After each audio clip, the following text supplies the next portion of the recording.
And now, back to East Webster and Mr. Lavelle with the History Report.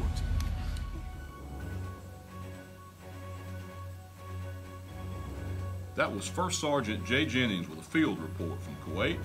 I am Lavelle McAlpin, here along with Corey Jennings, and now, here in the headquarters of the Wolverine News Network, we report, you decide. And now today's U.S. History Report. Corey, what do we have today? That's right, Mr. Lavelle. Today's history's topic is on the United States National Guard. But rather than lecture on these topics, we thought it'd be good to hear from the public and see what they know about this topic. And now, we send it to our live correspondents out on the streets. Pardon me, ma'am. Do you mind me asking, do you know if Mississippi is well represented in the National Guard? Yes, Mississippians have long served in the National Guard. In fact, in 2017, over 12,000 Mississippians served in the Air National Guard and the Army National Guard. Thank you. Excuse me, sir. Do you mind if I ask you a couple questions about the National Guard? Go ahead. What are some things that the National Guard does? Well, the National Guard can be called in for emergencies such as natural disasters like tornadoes and such, and they can pass out food and medicine to those who are in need, and they also help with governments around the world, friendly governments. And in fact, Chuck Norris complimented them on helping people in Texas after Hurricane Harvey. Do you have any other Chuck Norris facts? He was in the Air Force. Any others?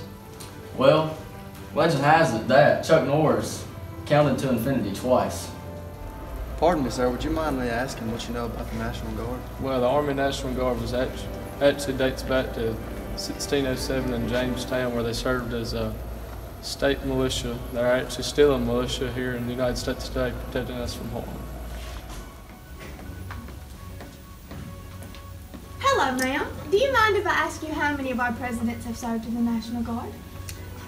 Well, I think that's a bit of a complicated question, but I know that many of our presidents have served in the military, and quite a few of our early presidents served in their own state militias. But I do know for certain that President Harry Truman served in the Missouri National Guard, and George W. Bush served in the Texas Air National Guard. Thank you very much. And now back to our anchors in the studio, Mr. Lavelle and Corey Jennings. Here at the Wolverine News Network. Corey, do you have any final thoughts for our correspondent in Kuwait and the men and the women of the 150th? I love and I miss you, Daddy, and I'm ready for you to be home. And National Guard is awesome.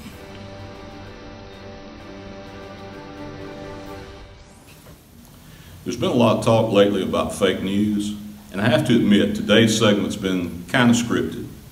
But there's one thing that's not fake, and that is the East Webster family's love and respect for our military personnel across the world.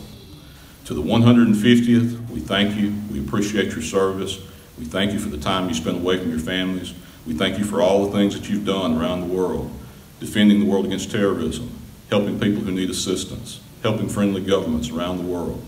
Thank you. We wish you the best, and Godspeed. Thank you for your service, and God bless America.